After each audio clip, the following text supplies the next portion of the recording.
Okay, welcome everyone to another episode of All-Stars Uncorked with Acker. This is the fourth episode here, tasting wines off the court with some of the NBA's greatest stars, past and present. We'd like to welcome our own superstar here this evening, Miss Lily Mirabelle Friedman. Lily, welcome. How are you? I'm well, thanks, John. How are you doing?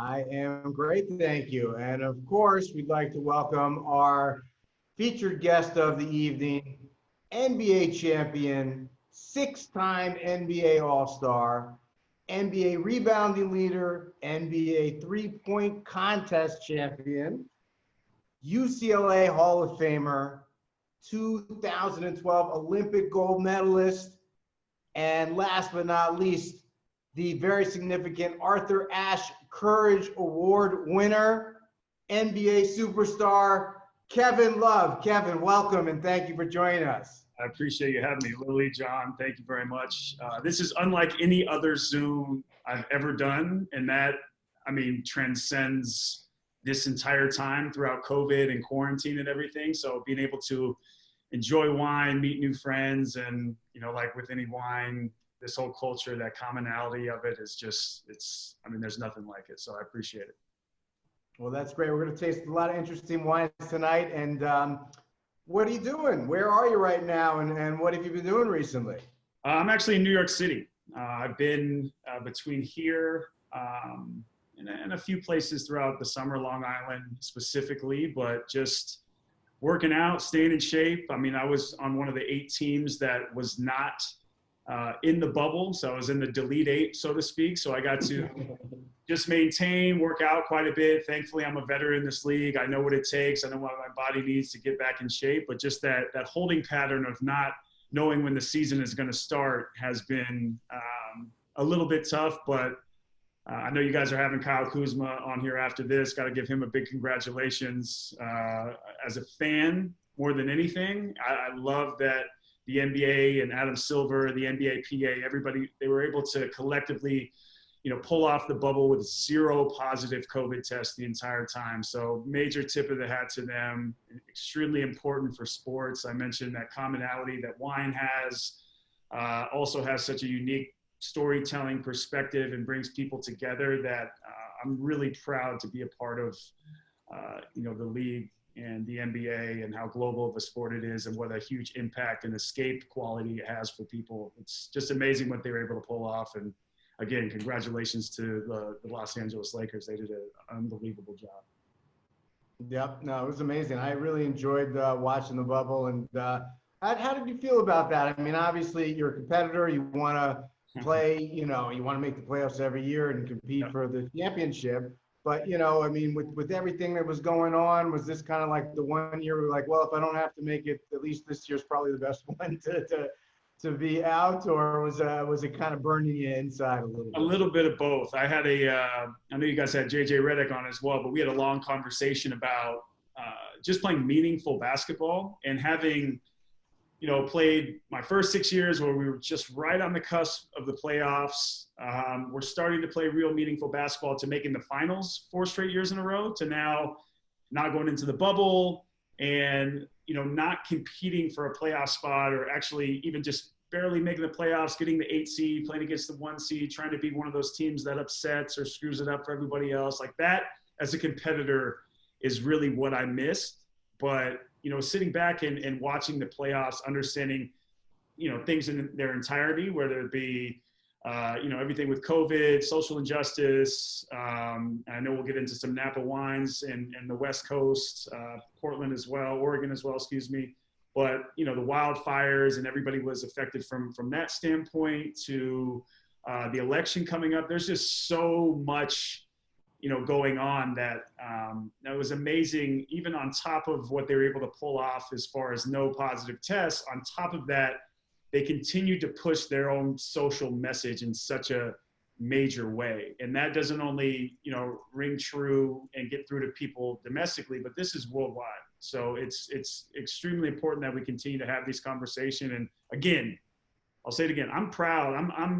I'm in a league that, everybody kind of has their thing that they really align with or geared towards or they're passionate about. It happens for me, happens to be mental health. LeBron James happens to be school. Chris Paul happens to be schools like, they have the I Promise school in Akron, Ohio, which I've got to see personally. So the NBA not only backs you, in these messages and are able to scale up these messages and reach tens of millions, if not hundreds of millions of basketball fans, but they're a driving force. They are pushing you into talk about these things and to be more than an athlete. And I think that's continue to drive more and more fans to the NBA and just give people a first look and kind of a sneak peek and get that foot in the door to what players are into, what their interests are, but also what they're doing away from the floor and making a huge impact in their community. So it's just really cool to see that and evolve and move forward again and again. It seems like every year we're getting a little bit more, just making up inches, making up ground to do really important things for society. Well, it seems like the NBA, like no other sport, the star power and, being, it's the right word, it's the wrong word, but the power of the individual players that are the stars. I mean, there's no other sport compares to it. And the influence that you guys have on our culture today is very significant. And I think you guys are leading in all sports, and it's great to see, and it's great to know that you guys like to drink wine. That's something important to us over here at Acker. So Lily, why don't you set some groundworks for the chat and for the group here, and then we're going to get into a couple of games real quick. I'll just make sure and suggest to everyone that when you're using the chat, please have the settings set to all panelists and attendees so we can engage in some conversation. And if you have any questions for the group, for Kevin and John, as we talk about wine, talk about basketball, use the Q&A function that's at the bottom of the screen. But other than that, I'll throw it back to you guys and let's get into some icebreakers. Okay, yeah, we're going to warm up with a little game here that we call Love It or Leave It. So I'm going to sound like such a hater right now. I can already tell I'm going to leave a lot. The list was built for that. Yeah, okay. Right. At least you can saying that, so I don't come off as the guy that is just killing everything. I'm sure you've heard plenty of bad love jokes in your day and a few terrible puns. So hopefully this one's not going to add to your list of cringeworthy moments, but we're going to try to get something fun and enjoyable. Let's just get into it. Let's just go for it. I'm going to say something. You're going to say if you love it. And if you don't love it, you're going to say you leave it. Okay. All right. So here we go. Pumpkin spice. Leave it. Told you. See, you're already starting me off on a leave it. I appreciate autumn. I appreciate fall time, but you know what? Give me a red eye coffee with a shot of espresso in it. I'm good to go. Right. You don't have to apologize to the pumpkins. It's okay. They won't. I just have to give a little bit of context, All right. Next, cats. I gotta leave it. I have a Vizsla puppy. She's 2 years old this month. I gotta leave a cat. I'm sorry. All right. Fair enough. The poor little kitty cats. It's okay. They'll be fine. Don't worry. Yeah. Crocs. You know what? I'm gonna love it because we have to take care, and I'd say collective, we basketball players, we have to take care of our feet so much. They're so paramount to everything that we do. We work there all the way up. And actually, Nike, I saw today, is actually looking to do a Air Force One Croc. And I'm from Portland, Oregon. Nike was born in Oregon. Phil Knight, Bill Bowerman. I mean, it just Steve Prefontaine. So for me, Crocs and Air Force One, I feel like, I'm going to side with loving it on that one. And, I don't know how to look on my size 18 foot, but I think I could pull it off. So I'm going to love that one. All right. Good. Pinot Grigio. Listen, I'm going to roll. I mean, outside of like a really, really sweet dessert wine, I'm probably just going to roll with everything across the board. So I know we'll get into that more, but I'm going to love it. There's a lot of great Pinot Grigios. Of course, There's a lot of bad Pinot Grigios. That's the problem. But there are some serious, very well-made ones. So I agree with you there. Pineapple on pizza. that is an absolute leave it. Yeah. I just had this conversation the other day with it was with Draymond Green actually. And he said, oh, it's not just Hawaiian pizza. You can put pineapple on anything. But the whole sweet and savory thing with pizza just doesn't do it for me. So I'm going to leave it. Right. We brought that up because we've been spying on you actually the whole last week. That's right. You're tracking me on my phone. I know. All right. Next, how about sandals? I mean, I'm an NBA player. Again, I got to keep the feet fresh. I'm sweating in the game. At halftime, I'm throwing on the sandal and changing the jersey. I'm gonna say love it on sandals and flip flops. All right, good. Me too. West How about Coast reality? How about reality TV shows? No, I'm not rolling with reality TV. Unless it's like Hard Knocks on HBO where you get football or I mentioned that real storytelling component that like kind of unravels right in front of your eyes. That I can live with, but there's a lot of bad TV out there that they're trying to fill the 24/7, 365 time slots with. So I'm gonna lead reality TV. All right, good choice. Country music. I like country music. I was listening to Chris Stapleton today. All right. Jack Brown as well. I'm gonna love it. I'm gonna love it because I come from a musical family. I have a musical background. I can't play any musical instruments myself, or sing. So don't ask me to do that. But music is always on. I like to say I'm super well versed. But it's like with music and art and wine. It's like the more you know, the more you realize you don't know. So I've got to say I love country music and that medium and that artistry is something that is very compelling to me. Cool. Once we get a few more wines in you might actually sing those. So don't. I'm gonna say something that you might not keep. Yeah, we're done. All right. How about a few more here? Science fiction. Yeah, love science fiction. Actually, like I would say anything kind of science fiction / horror, with Stephen King. I'm gonna say love it with science fiction. All right, me too. How about the fanny pack? I'm rolling with the fanny packs are back in. I mean, they had a major moment, like there was probably like 2 years ago for 12 to 18 months, but I think still people are rolling with them. It's easy. It's fun. People don't take it too seriously. So I'm gonna love it on fanny packs. Plus there's some that are actually pretty in style and chic. So I'm gonna go ahead and say I'm in for that. Lily, you can put that on my Christmas gift list now, officially. I'm okay, comfortable with it now. I'll be sure to let the company know that John would like a fanny pack for Christmas. All right, one more thing here. How about candy corn? We're not different. It's like my palate has, been refined and, just as more, I guess, grown man or grown woman over the last probably 10 to 12 years. So candy corn when I was young, sure, I'd take anything to get a sugar high, but I'm gonna pass on the candy corn there. All right, cool. So now we're going to do one more game before we get into some wine here. You're going to finish, fill in the blank and finish the sentence. So we got 5 or 6 sentences. Mad lib. And then we're going to get into the wine here. Okay. So first sentence, if you never became a professional basketball player, you would have been a blank.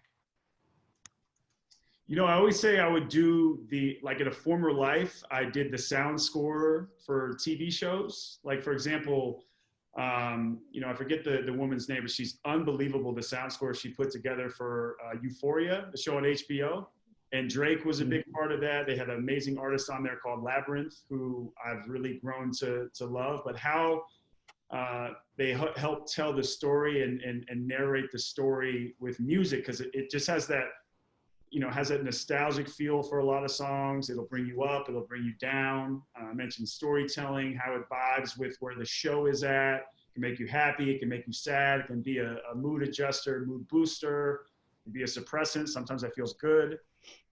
So I always feel like in a former life, I would have, if I wasn't playing basketball, I was probably worked at that capacity in music without actually, playing or singing music, because I just appreciate that entertainment value and what that can do, not only to a show, but just how it makes people feel across the board. Very cool. That's a very unique thing. And what is your pregame superstitious activity? I wouldn't say I have a activity, so to speak, but I like to be very punctual. Everything has to be on time. I give myself a little bit of wiggle room because there's just, especially in, getting to the game, are you going to hit traffic? Is there going to be, something out of your control that's going to happen? But for me, timing is everything. That way, in my mind, I know that, I'm going to be able to have solid footing. I'm going to be able to, get out there, get my shots when I need to, get my treatment when I need to, and do everything in preparation to get ready for the game. So I've kind of figured that out. It wasn't something I knew my rookie year, my first couple years maybe, but after the fact, I've always pretty much kept the same routine, the same time on the clock, the same time, whether it be Eastern Standard Time now, of course, for the last 6 years, but always try to keep it the same just so that routine, and that's what I lost a lot during COVID. I keep that routine just the same. Right. They do say timing is everything. So, and I know I'm taking a lot of time on these answers, but no, it's cool. This is great. We're warming up, and now we're gonna get some wine. Just a couple more questions here. Your go-to snack is blank. My go-to snack is, more often than not is, like almond butters. Like I had this split packet. It's literally called split, and both sides is either almond butter or peanut butter or a certain type of a jelly. And, I just kind of like, you split it in half, just kind of knead that up. And that's kind of, what I take in the morning before I do a workout or cardio. I'll take it during a workout. If I'm hungry and on the run, it's easy to stash. There's also, if I'm at home too, there's all different sorts of flavors of Abby's Best and Abby's Butter, which is phenomenal and has another great story to it as well. But they have like a date pecan butter, which is phenomenal. They have a coffee almond butter, which is phenomenal. So like all those nut butters and that type of a snack for me to carry me over and supplement my workouts is huge for me. And when you do that snack, do you have bread with it or just the butter with the jelly? Straight up. It acts as like as a superfood. Gives me the calories I need, has the right fats, has a low sugar content. And protein, it's amazing. At least, for me being a big guy, it's getting all those nutrients, but also the calories on top of that as well. Right. So your first job rather, was blank. My first job was what I'm doing now. I had that high school job, one summer. I sold tickets to this Pro-Am golf tournament when I was young. I kind of hustled that just to be able to get on this catalog, and they had the reduced prices on this eBay catalog, so I could get some Nikes on discount. Mowed lawns. That's like, just something you do as a kid. I wouldn't call it a real job, but hey, I was getting cash, and I was paying for Nikes at the time on discount. So that was the way that I got them. Yep, I did the I was a Cutco salesman myself, selling knives door to door. Was my first job one summer. So I hit the road before I hit the road all over the world drinking wine. I hit the pavement selling the Cutco knives. So I hear you. Yeah. So last question here, fill in the blank before we get into the wine. When you're not on the court, you are most competitive when you blank. Drink one. No. Most competitive. It's with everything. I almost have to, especially when I'm on vacation too. If I'm with my friends, they're like, let's play tennis. I'm like, all right, I'm all good to work out, but there might be a broken racket if I lose. And that goes back to like my childhood tendencies. Like if I ever lost a game, or even if we're up 30 points and, they got within 20, I would start freaking out, and I was so competitive. I still am. But with so many games coming at you so fast in the NBA, you have to learn to let that go, fail quickly, have success quickly, find that balance, kind of be even keel. But, cards as well. I'll tell you, actually, this is funny. And it's such a great teacher as well, what I'm about to say. And I feel like everybody will agree with this if they grew up playing it, because it's an iconic, universal, maybe the most iconic game ever, Monopoly. Oh, yeah. Monopoly can get heated.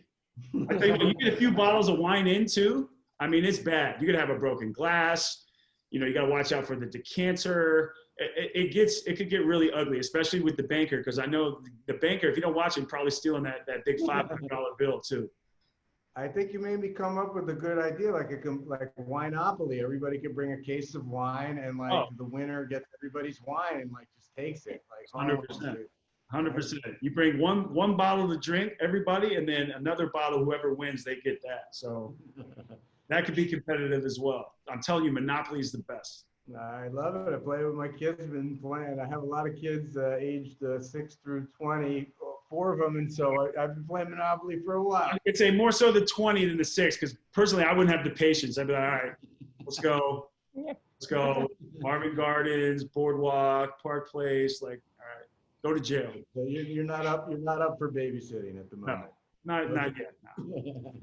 All right, Lily, let's get into some wine. We've been having a great time talking so much, but we're not drinking anything. What are we drinking first here? So we're going to start off with a white wine, which I think may be the first of this series. I guess we had white wines our first week, and the first wine we're going to have is the 2008 La Ville Haut-Brion Blanc, which is a white Bordeaux, a rare white Bordeaux.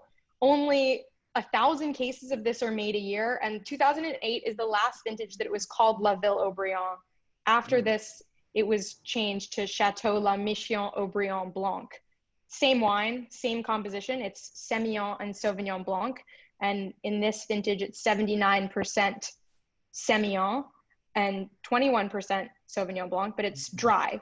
Unlike most white Bordeaux, which people think of Sauternes or Barsac and things like Chateau d'Yquem, this is really dry and really waxy and minerally and has lots of great texture. It does have a lot of oak on it. It's 100% new oak, but you don't really feel it now that it's, I guess, almost 10 years old. What do you guys think? Kevin, what are your thoughts on white Bordeaux? I love it. You know, the oak component to it, if I find that in a wine, I automatically love it. And dry, very dry whites, I love as well. And this has was like a lemon, grapefruit type appeal to it as well. I don't know if you guys are getting grapefruit, but definitely.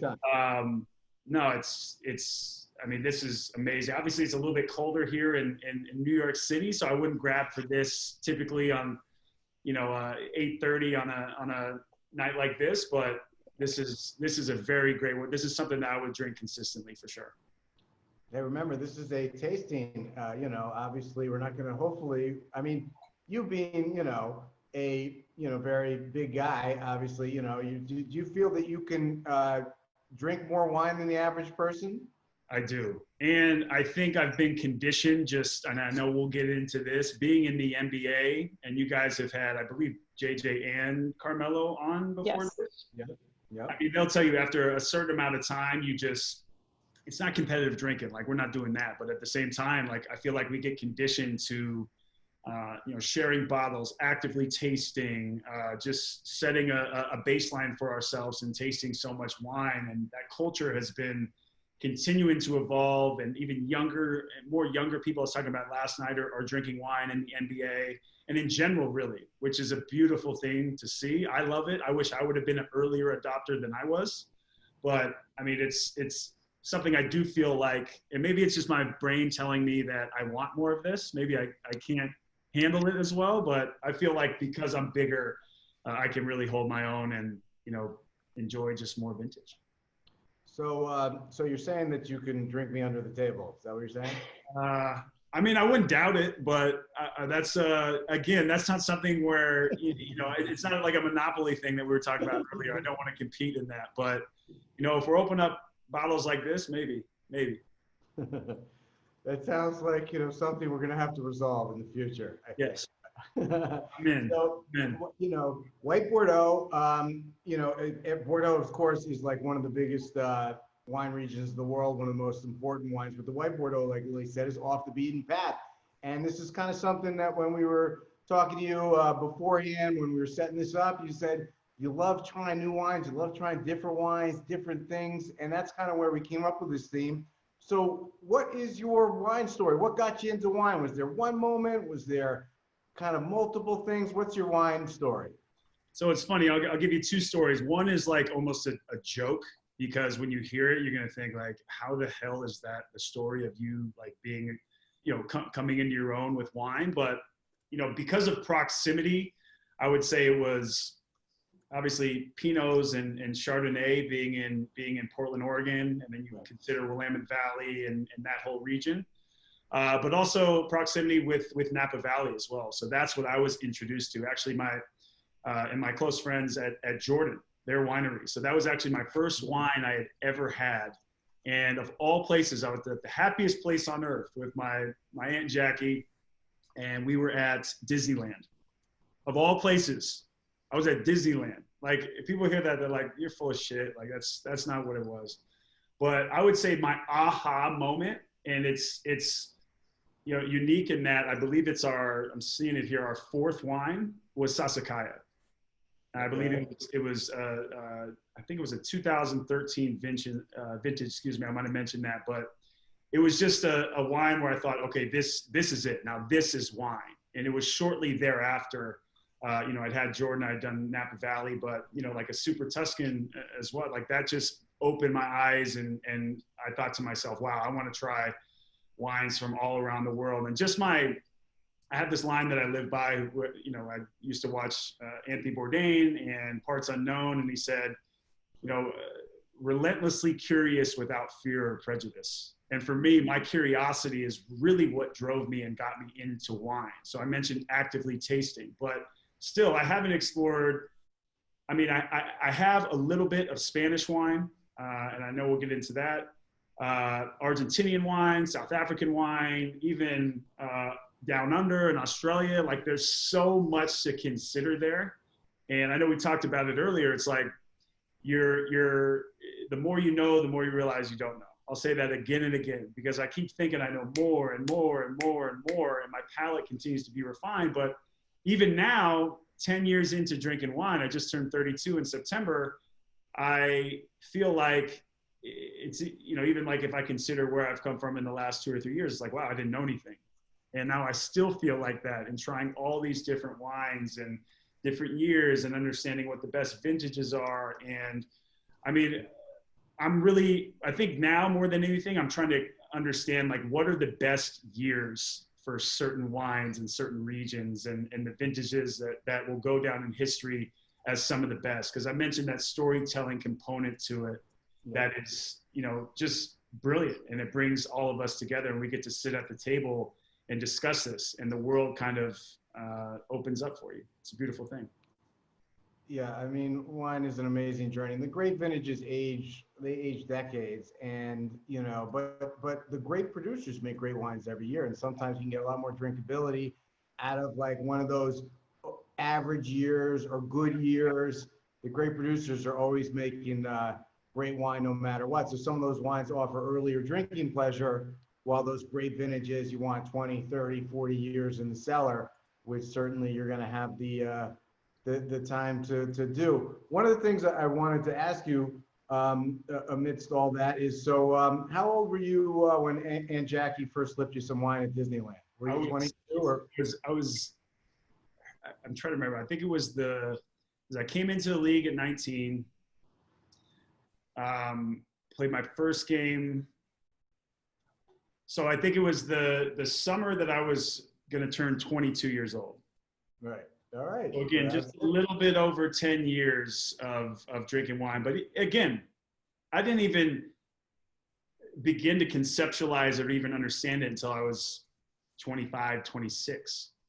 Of course, I basically just stuck to domestic wines and New World wine. I was just basically Oregon, and I was really only sticking to Pinots, but like heavy, bold reds, like that you drink out of a chalice in Middle Earth. Like the heavier, the better, right? So that's basically what I stuck to until, again, I mentioned the NBA being a global game. I was around a very eclectic eccentric group of friends that just opened me up to this world in a whole different way. So, you know, every time we travel to France, or we go to Italy, we go really anywhere in Europe, or we'd go on, you know, we go to London for the 2012 Olympics, we go to Istanbul for the World Championships in 2010. Everybody would bring wine everywhere they went. I'm sure, you know, Mello and JJ spoke about it. I'm sure there was, you know, they brought tons of bottles to the bubble. I imagine because there's just that culture in the NBA, and everybody's going to bring something different to the table. That's what makes it so fun. And when you're traveling on these road trips, you kind of get to see what bottles guys are bringing. Hey, I brought a special one from, you know, Chateau Palmer from 1986, or, you know, just like great wines across the board, or newer wines, or wines that you're going to get at a great deal. Hey, you need to try this. You know, this is what I had. You know, different restaurants, various restaurants. It just, again, it's endless. And I think that's what makes it so fun, is you just never stop getting better. It has that, I guess, linear line like sports does. So speaking of Oregon, where you grew up, and we have an Oregon Pinot Noir. Lily, tell us about this wine while we pour it and get into wine number 2 here. Well, wine number 2 is the 2017 Antica Terra Pinot Noir. That's the name of it is Botanica, and it's made by a woman named Maggie Harrison, who for many years was the assistant winemaker at Sina Quinan in California, with a friend of John's, Manfred Krankel, who makes some of the most unique and singular wines in California. And she worked there for many years, kind of tinkering with all of the unique wines that they put out every year. And she was given this opportunity in the Willamette Valley to make Pinot Noir, and she immediately jumped on it. It's a super exciting Pinot Noir that still is, as you mentioned, Kevin, kind of on the line, toes the line between those wines when you were perhaps starting to get into wine. It's pretty bold for an Oregon Pinot Noir. It's got a lot of spice. Yep. It's got a lot of intensity of fruit to it, but there's a lot of tension and texture and complexity on the palate, but still has acidity, still has freshness to keep it lively and interesting. Yeah. Kevin, you seem to want to chime in. Tell me what you think. I know that. I just, because, you know, it's on the front end when it hits your palate, it has like that, I love, I guess it'd be like strawberry, raspberry, like the red fruits. Yeah. I mean, again, tell me if I'm wrong, because I just like, I'm pulling it out, but I think it's like more red fruits, you know, great level, nice complex, like you said, great level of acidity. And I'm always going to be partial and biased to Oregon, but this is a great Pinot. This is a really great, this is something that I would come back to and drink again and again. John, what do you think of it? I like this wine a lot. It is bold and big, but I mean, I drink a lot of domestic Pinot Noir at home. I mean, I'm kind of like you. When I first started, you know, it was California, it was like Cabernet, Zinfandels, these big wines, you know, what could really like, you know, knock out your palate almost. And then, you know, as you get older, you know, your palate changes, but I've never lost, you know, my taste for California Pinot Noir. I just find them to be juicy, or Oregon, obviously juicy, tasty. And this is a big, serious wine. But it's still got great fruit and it's tasty. And have you found your palates changed over your first decade as a wine lover? Absolutely. And I mean, you talk about like red and white Burgundies as well, like understanding, I'm like, oh, why is this so familiar to me? And why do I feel like this, you know, tastes so much like Oregon Pinot and Chardonnay? Come to find out, you know, obviously grapes. Like when I was introduced to, you know, Burgundy, that slowly became such a favorite of mine as well. But I've yet to visit both Bordeaux and Burgundy, so that is first on the list. If not for COVID, you know, we were going to go to my girlfriend and I, we were going to go to the French Open and then kind of make our way and then go to Lyon as well to get the gastronomy, get the restaurateurs to set us up, pair the wines.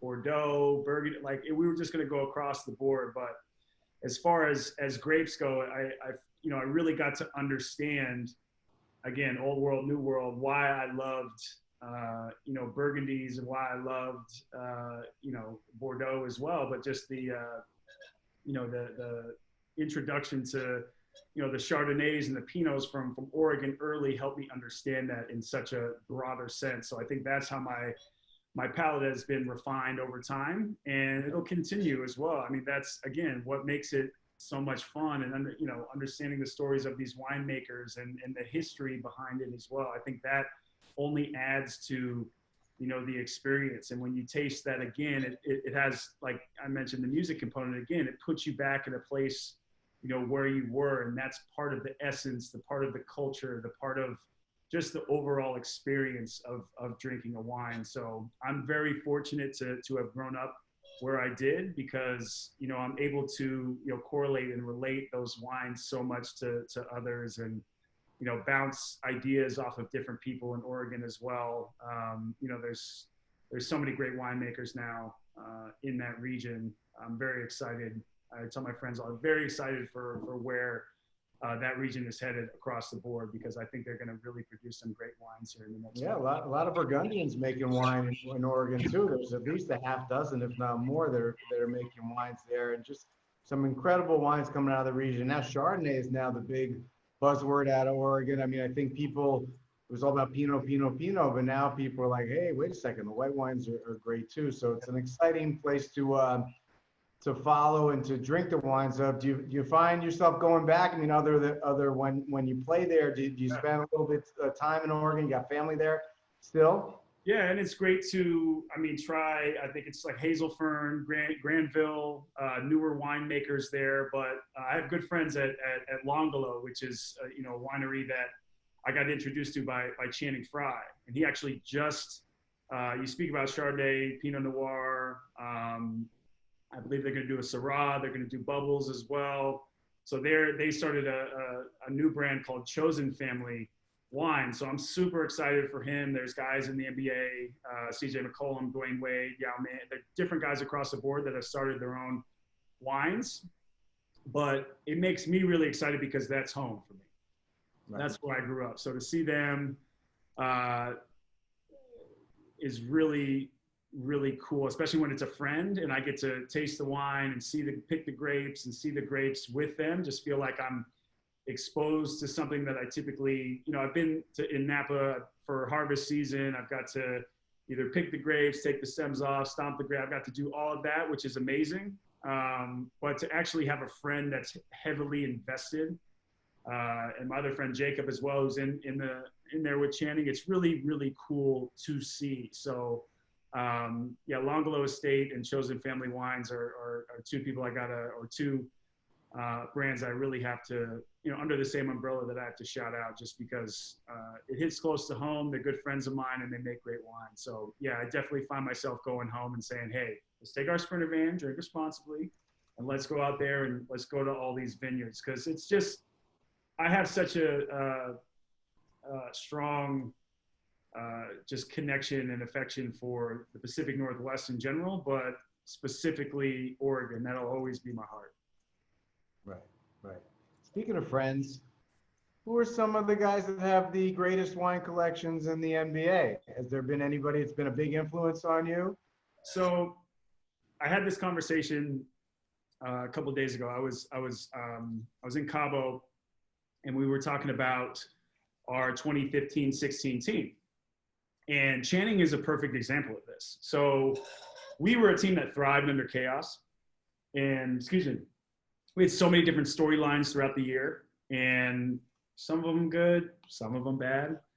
There's a little bit of a blend, if you will. And Channing was traded at a certain point throughout the season, right before the trade deadline in February. And we went all the way till June and playing the finals, won the finals. And when he got there, we were first in the East. We were very likely going to go to the finals, compete for an NBA championship, possibly win an NBA championship. And he kind of looked around and said, why are we having more fun? And Richard Jefferson looked at him and said, you know what? You have a point. So I think because Channing was so great in the locker room, he's great on the floor as well. He's a veteran, savvy guy, but he brought just a different perspective. He was a unique locker room person. He's one of the most happy-go-lucky, glass half full, if you will, again, type of guys I've ever been around. But where LeBron brought in the wine for us, he took it to a whole nother level, where he was like, we're going to taste all over the globe. We're going to taste all over the world. He really threw Pinots on us a lot as well, but we did, calves. We did Argentinian wine, as I mentioned earlier, that I haven't been introduced to too much. We did a lot of Burgundy, a lot of Bordeaux, a lot of real heavy Italians, which I gravitated towards as well. But this is the argument I was saying, is that we were a team that was followed so much and had so many different storylines that people really latched on to the idea of us being like the team that brought wine into the NBA in a big way, because we had our social media platforms, best player in the world, a team that everybody loved to watch, for better or for worse.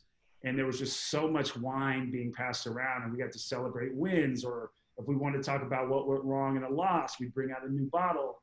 If we wanted to, go on a plane ride, and we'd go into another city, we would, open up a couple bottles and break down film on the plane, or talk about and reminisce about our years. We had a very veteran team. So all of that just added to that wine culture. And I think we were probably the earliest adopter of it. I mean, Melo's been drinking forever. Braun's been drinking since a few years into the league. Those Dwayne Wade, same thing, like that era of guys. But as far as a full team adopting that culture, I feel like we were the first one to do it. And then everybody now has started to as well. So that's been really cool to see the NBA do that. I mentioned the younger guys, younger players starting to refine and develop a palate as well. There's just nothing like it. I think as the NBA continues to grow, so will this culture as well. It's great to see. Yeah, it seems like, as many things with the NBA, credit kind of first, when the story first started coming up about why in the NBA, it was, of course, LeBron. He was kind of like the one, it was like he was drinking it and it was acceptable. And then all of a sudden it became a story. And also, another with Popovich being the coach, who was always he's the guy. By the way, he's the guy. Pop is so unbelievable because, say we're in LA and we're staying on the street Cannon, Wolfgang's is right across the street. He will go 3 hours early. He will pick the wines and then pair the food. He'll bring his own wine there, and he'll get with the som. He'll be like, "Is this right?" He goes, "I got it." He's the GOAT in the NBA when it comes to this. And the greatest part about him too is, and this has been like a defining moment and a really cool moment, throughout this time, is like taking care of the people who take care of you. He tips so well. It's unbelievable. Like, he really takes care of the people who are, waiting on him, or the som, or the maitre d', like whatever it may be. He really takes care of them, and I respect the hell out of that. But he is the guy more than anybody in the league who is really just head first, into this culture. So he's been amazing in that regard. I really hope to share more wine with him, but he's really special when it comes to, this entire culture. He's like the godfather, if you will. The godfather, right. Okay, and now we have, well, you're certainly part of the crime family, I think now. The best way to want to be Michael at the end of the day. Michael Corleone. And so let's talk about the next wine. We have a wine called Commando G. It kind of sounds like it could slide into the conversation with a name like this. And it's a super cool wine. Lily, tell us about the wine. So this is the 2016 Commando G La Brena, or just Brena. And Commando G, this winery is from right outside of Madrid to the west of Madrid. And it's 100% Grenache, kind of trying to replicate the style of Chateau Reyes in the Southern Rhone, but they're using very old vines, older barrels. They're at 110 meters above sea level, so super high altitude. Some of the photos of the vineyards are insane, like almost looks like vines growing in a desert, and really incredibly beautiful, and kind of drinks like a Chateauneuf de Pop with that crunchy red fruit, lots of texture, and the production, once again, super small, 874 bottles produced, and this is the first vintage of this single vineyard wine. That's exciting. I'm excited just to taste it here. What do you think of this wine, Kevin? I was gonna ask you, John, because I'm getting those red fruits again, but like super earthy. But I need to taste it again because I can't quite get a feel for it. I think this is for me pepper. It's very peppery. There's a lot of pepper in the wine. Yeah. 874 bottles made. That's like, help me do some math, Lily. What's that? 2 barrels? 2 barrels, right? That's 2 barrels, maybe Yeah, 3. yeah. But they're Maybe 3. using, because they're not using Burgundy barrels, they're using, I think, very large fooders. So really big, like the size of your wall in your apartment sort of barrel. Oversized barrels, right? Yeah, that the barrel size is different, but 874 bottles is remarkably small. What does, speaking of that too, what does the altitude do to the wine? I mean, is the, I mean, 100% Grenache, I mean, what does the altitude do to that? The vine has to work harder to get water, to get kind of nutrients from the soil, and also just to essentially cling on to the cliff. Right. So very sandy soils like at Chateau Reyes as well, but because the altitude, it's just, there's less nutrients there's more kind of harrowing conditions for the vine to fight through, and then for the fruit to kind of bear. And is that sourcing it? There's only that many barrels made, or excuse me, that many bottles made? Yeah. So because the vine has to suffer more, there's less fruit on the vine even. Interesting. This is what we call, there's fine wine and there's rare wine, and this is what we call fine and rare wine. Yeah. You know, it's actually like, I mean, so little, right? What becomes, you know, as you get older and collect more wines and try more wines, I think there's 2 things that come into play when you collect wines. One is scarcity, and it's just like, you know, oh, in Burgundy, that's why Burgundy is so exciting. There's 100, you know, cases of this, there's 50 cases of that, there's 200 of this, there's just so little of it. So every time you open one, it's like this sense of history and this experience, you know, it's like a special occasion. And so the scarcity and the rarity, you know, for sure factor into wine being, you know, something that people want to collect. And then the second thing, right, I was thinking of 2 things. Sorry, I'm enjoying too much wine here. The second thing is ageability. You know, they say the best ability is availability, but I think the best ability is ageability. You know, the wine can like go for decades and time, and the great wines will age, you know, 20 years, 30 years, 40 years, you know, effortlessly. And I think that's, you know, one of the things that I kind of discovered as a wine lover who kind of started drinking wine when you started drinking wine. Even though I'm a little bit older, I'm not going to say how much, you know, because let's just keep that off the record. But, you know, it was just the older wines, the older I got, the more I started to want to find older wines and taste older wines and discover older wines, which is really exciting. And this, of course, is a 2016, which is not an older wine, but you can see how this is going to age. And, you know, one of the things we wanted to talk to you about is, you know, you obviously have a great curiosity for life, a great curiosity for wine. What are some of the other passions that you have? What are some of the things that you enjoy getting into? Yeah, I mean, you see behind me here, I know you had asked about it earlier when we were offline, but art, I think art and wine have that same, you know, like storytelling component too. It's like, you know, I think it definitely has its own sense of beauty, artists from all over the world, you know, something where you can open up a bottle and talk about that. So art, love photography, that's a whole different medium, but on a similar wavelength.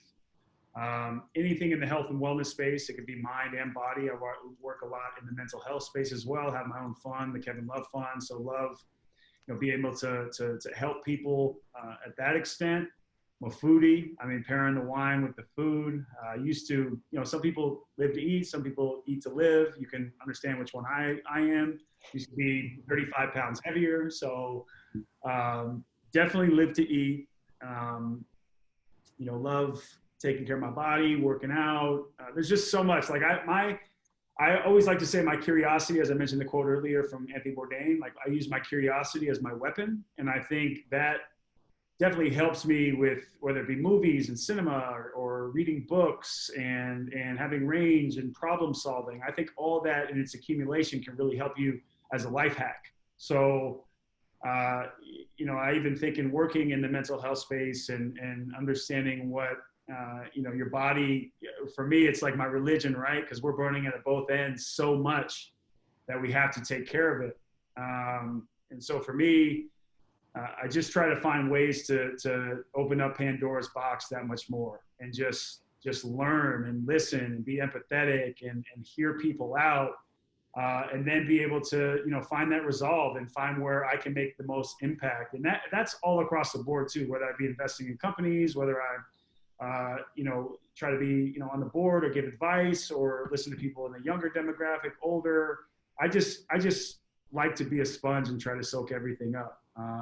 And that was something that I thankfully learned earlier on, but I didn't allow myself to be into all of these things and allow myself to, really, be more, I guess, evolved, if you will. I just recently wrote an article where I said I had a really unhealthy relationship with just seeing myself as a basketball player. And when I was able to work on that in therapy and get away from that, the world just opened up for me.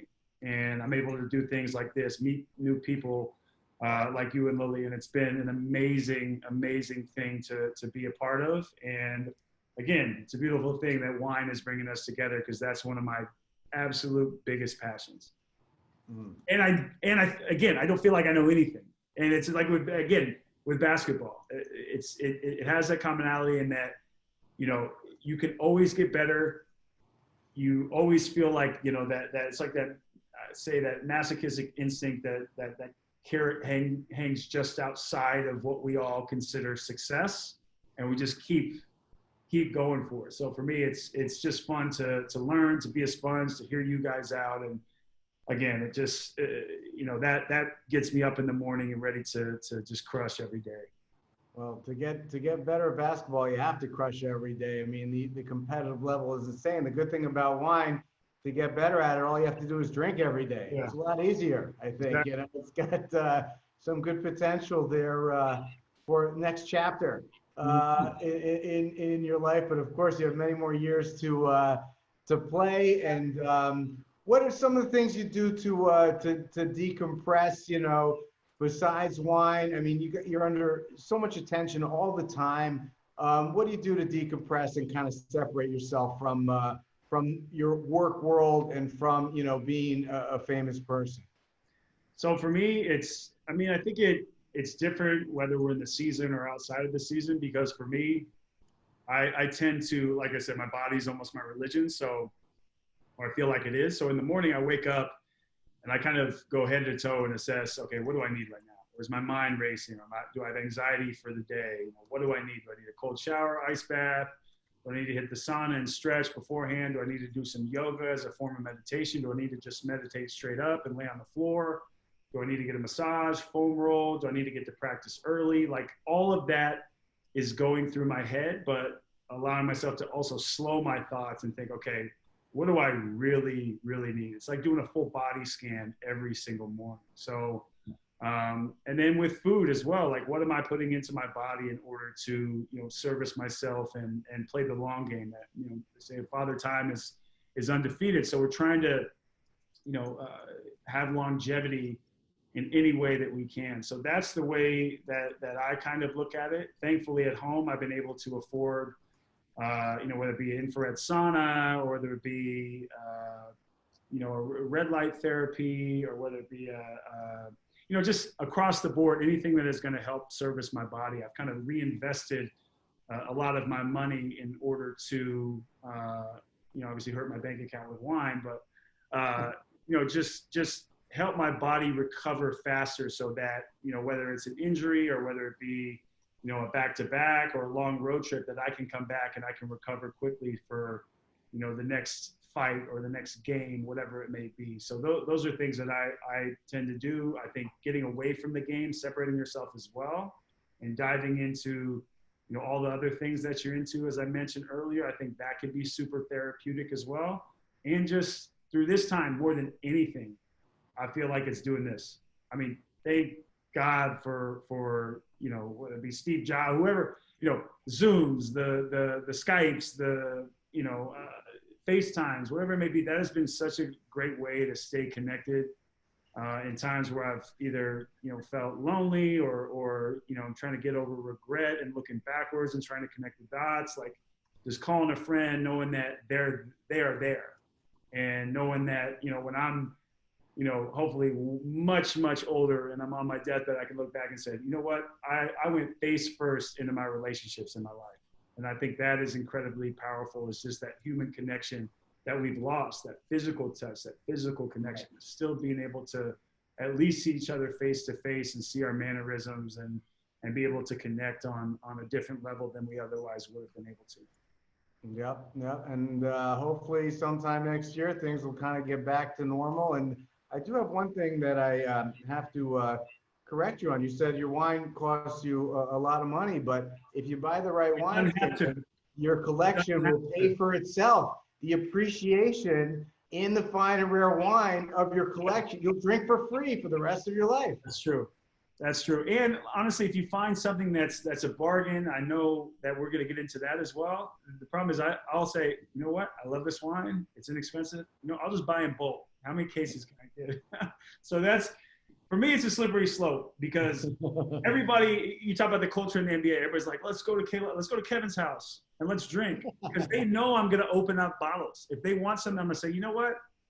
Especially now, 2020, especially if you consider the NBA in general, you know, we had, you know, everything that happened with China and them finally come back into the fold. And I think it was game 5, you know, they were finally like, okay, you know what? We're going to allow people in China to watch the games. Right, this happened, right? I mean, yeah. Daryl Morey and everything that happened with there politically.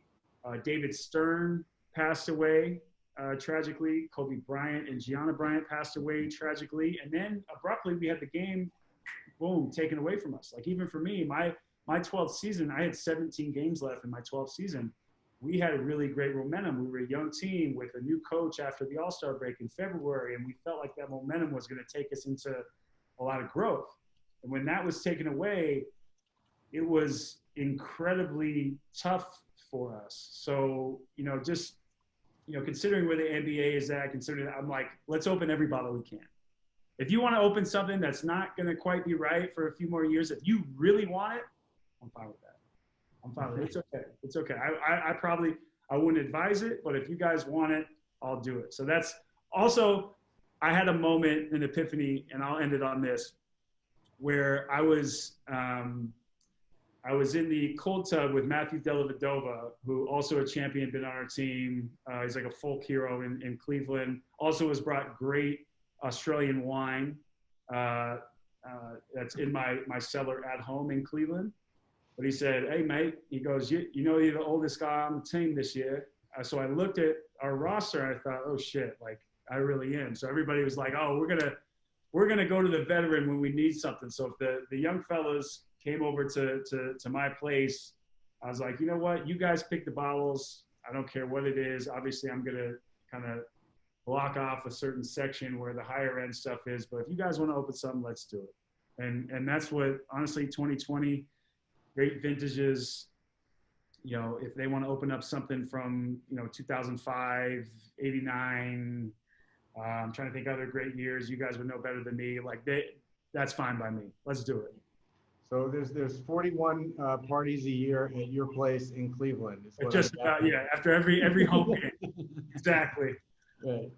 Right. And speaking of parties, let's go to the 2015 Sassikai. We got a couple more wines to get through. We might run a little bit over, if that's okay. And 2015 Sassikai, you said this is one of your epiphany wines. Yeah, it's an epiphany wine. This was the epiphany wine. Obviously not this year. What we had was it 2015? I don't have the bottle with me, only the glass. Mm-hmm.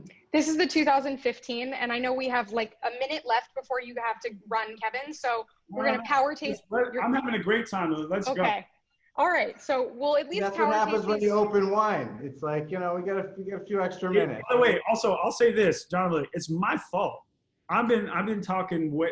I just get going. That's, you know, just. I'm trying to do you right. So we'll get into the Sassikai and then we'll go right into the white wine and then we'll wrap things up because I also know you probably want to talk about the Kevin Love Fund. But this is the 2015 Sassikai, one of the wines that Kevin mentioned off the bat, one of his favorites.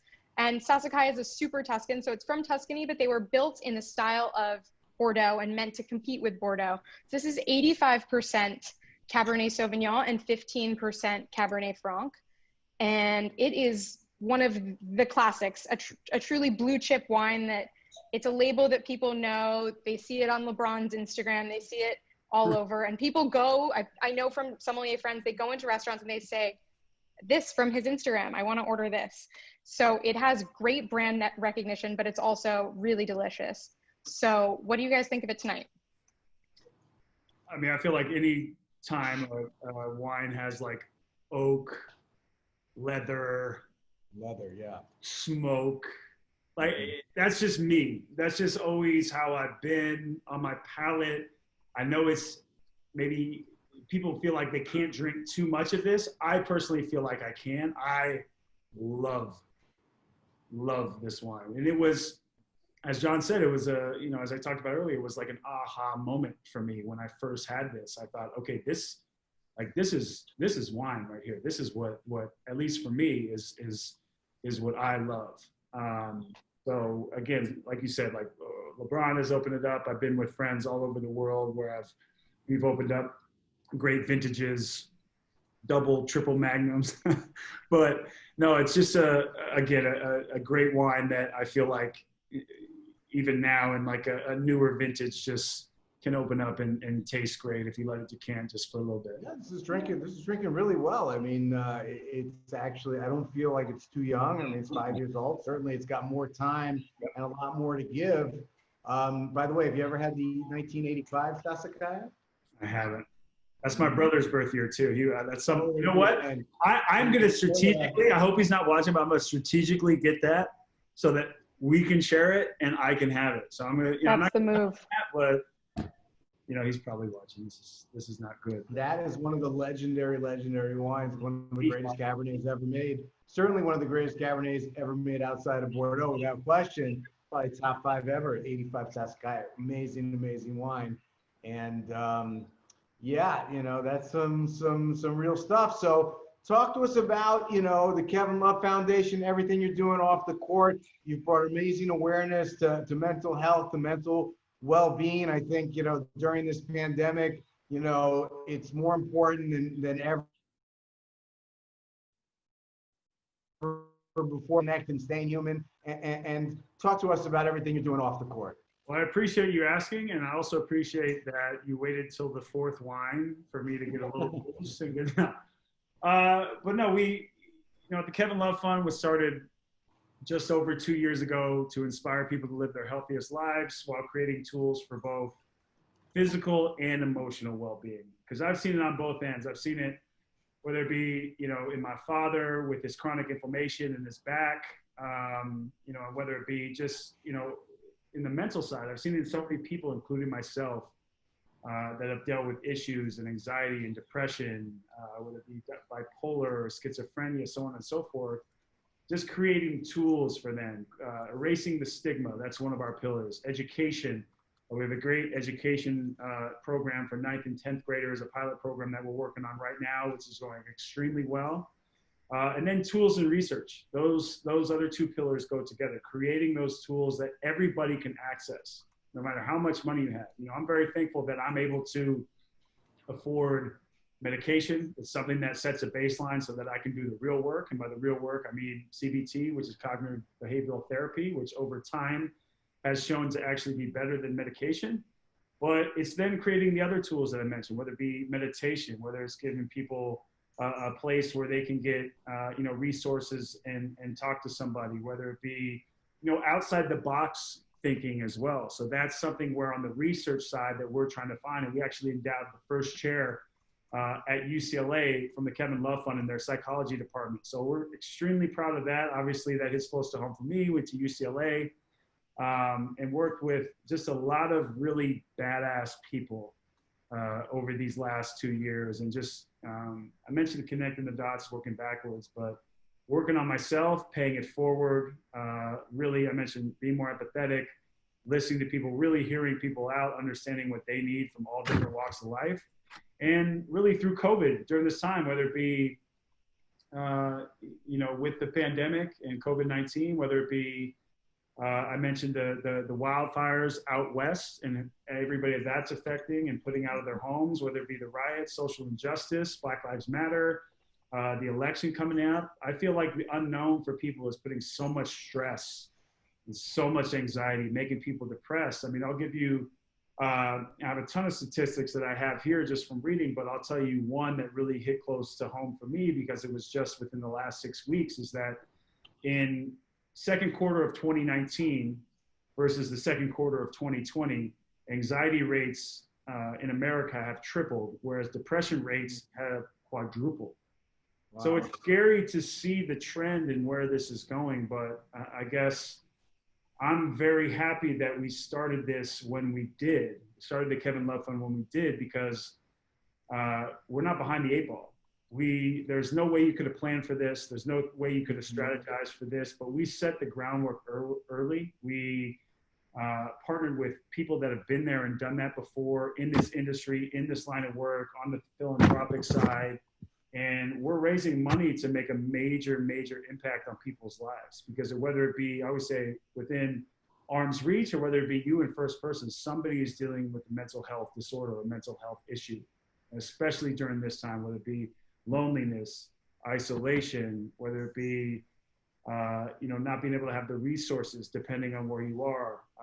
Just the list goes on and on. It's almost endless. So it's amazing to be able to have an impact, but we also want to walk the walk. I have a great team that myself and others that are on my team from the start have helped assemble, but I'm extremely proud of the work we've done, and they'll just continue to grow. And honestly, of anything in my career, I've never been more proud of the work we're doing. And I feel like we've just started, and I continue to say that I feel like I found my life's work. So that'll be something that my team and I know we're here for wine, we'll be able to open some really, really beautiful, beautiful wines to at some point, because we've really done some great work. Even in the first 2 years, we're really in our infancy of what we're able to do and what's possible.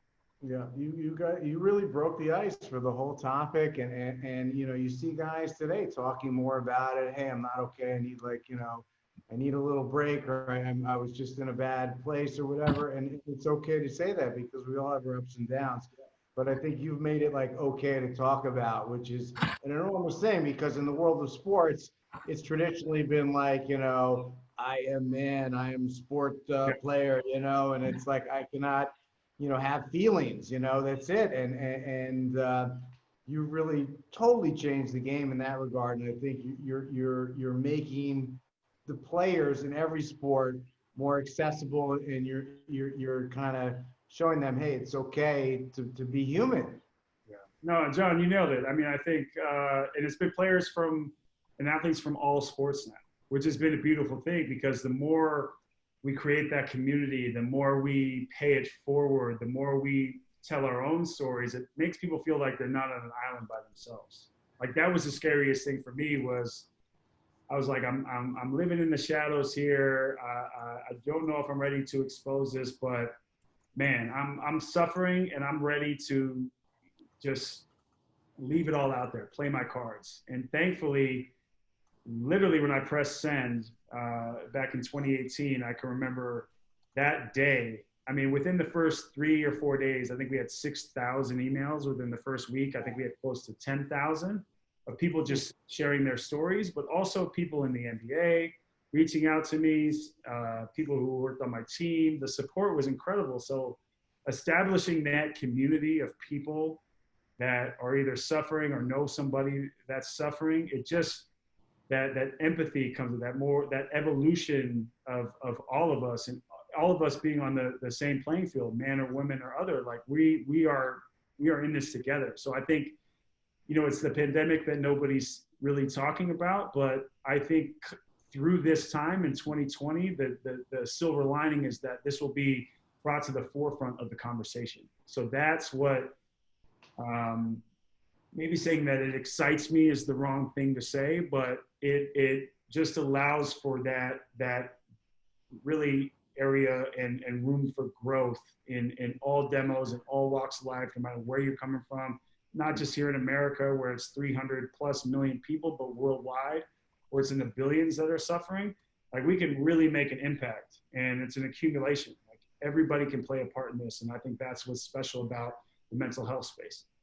Yep, yep. And congratulations on winning the Arthur Ashe Award. I mean, not only have you won it, but people like Muhammad Ali, Nelson Mandela, Billie Jean King. I mean, it's an amazing list of people to be in the same sentence with. So congratulations on that and all you're doing for the world outside of the locker room and outside and off the court, so to speak.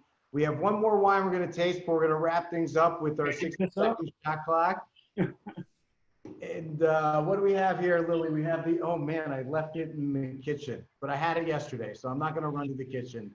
So the last wine that we have that we've fortunately been given the extra minutes to talk about is the 2017 Vigneti Massa Timorasso d'Ertona. And this is a wine that I actually had when I was in Piedmont last year, and I was out to lunch with a pretty famous Barolo winemaker, and he ordered a white wine off the list, and this is what he picked. And as John said when he tasted earlier, he was like, it's pretty similar to the La Ville Haut-Brion. And I was like, yeah, that's kind of why I picked it, John.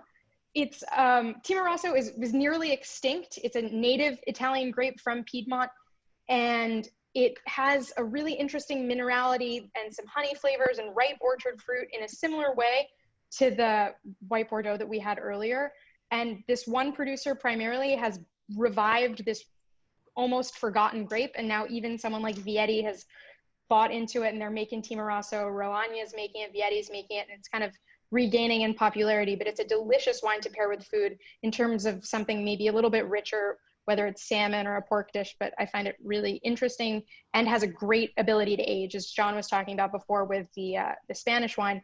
This also I've had with 10 years of age on it, and it's really delicious and fascinating to taste. Yeah, this is really delicious. Pretty tasty, and it's similar to that La Ville Haut-Brion, and it's 1/8 the price. So it just shows you kind of drink like a pro without necessarily having to spend the big bucks, which is, I think, important for all of us. Like when I'm home alone, I wish I was drinking Sassicaia 2015 every night, but some nights I'm drinking a bottle like this, $40, want a glass or two, or a bottle or two, that's another story. And then we just kind of enjoy it and taste it, and it's just delicious, easy drinking. You don't necessarily need to, age it, even though Lily says you can age it, which is interesting to me for this white wine that's so reasonable. But we just want to show everybody, hey, that you can, drink like a pro without necessarily having to have the salary like a pro, so to speak. And there's great wines in every price point for everybody.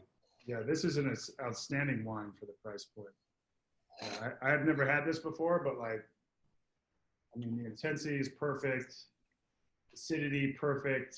I mean, I'm actually shocked that the price point is out. And it tastes well right now, as you said, and Lily said it, but being a Pacific Northwest guy, salmon's kind of my thing. So pairing this with, I'm actually having that tonight, so I might just carry this over to the table. There you go. Well, John, you want to wrap it up with a shot clock, and we'll let Kevin get to dinner? Yep. All right, we're going to hit the 60-second shot clock. All right, we're going to ask you a few questions to wrap things up. And here we go. Lily, you got the timer? Yes, I do. All right, ready? All right, red or white wine? Red. Okay. Childhood NBA hero? Shaq or Charles Barkley, which they happen to be, inside TNT together. So right, you're watching. You must be like watching the TNT pregame. Yeah, that's why they win so many Emmys. They're brilliant. Right. They are. Okay, what's the food you hate the most? Cucumber. Okay. What's the most wines you've ever drank in a night? Not bottles, but most wines you've ever tasted in one night. I would have to. Because a certain flight, I would have to take a guess. I'm not actually sure. I know it's. I think it was probably when we visited Napa Valley and Pritchard Hill as a team in 2017. We had a long road trip, and we were playing. We were playing Christmas Day against Golden State Warriors. And then we had 3 days or 3.5 days in between a game with Sacramento. And so we went to Napa for 2 days.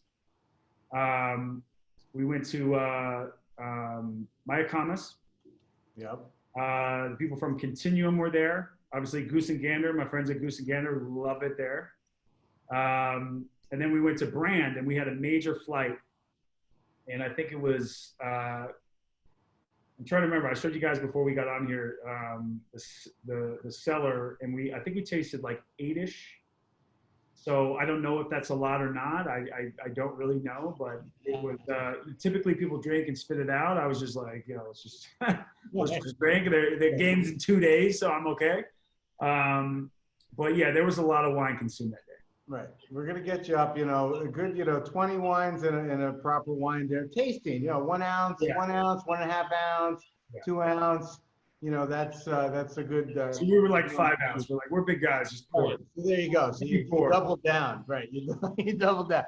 It's a different kind of experience. All right. What's your signature shot to win a game of horse? Probably over the backboard, honestly. Or you know what? I learned because my dad, he was a All-American in high school in Inglewood, California, Morningside High School. He was a two-time All-American at University of Oregon. 1971, he was drafted ninth by the Baltimore Bullets. Wow.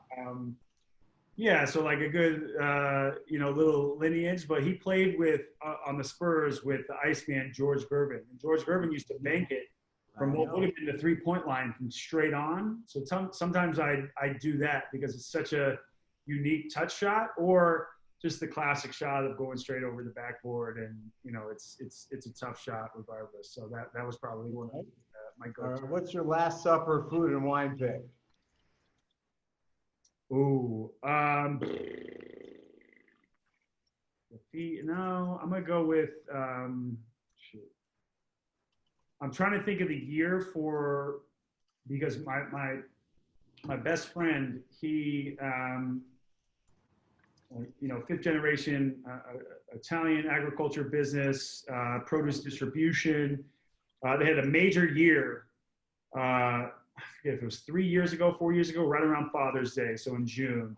And they started opening up like 72 Petrus and had all these huge Petrus spots. So like, it's the most iconic year for Petrus, I'd say.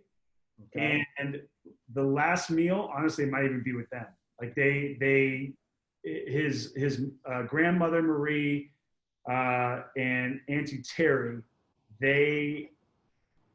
are like Italian, fresh bread, the ravioli and the gravy, the sauce cooks for 8 hours before they serve it, and they have the whole family there. It's just like, there's nothing, and they're Italian American, but there's nothing like that tight knit Italian family. And I'm so fortunate to have been a part and still such a huge part, and them to me, a huge part of my life.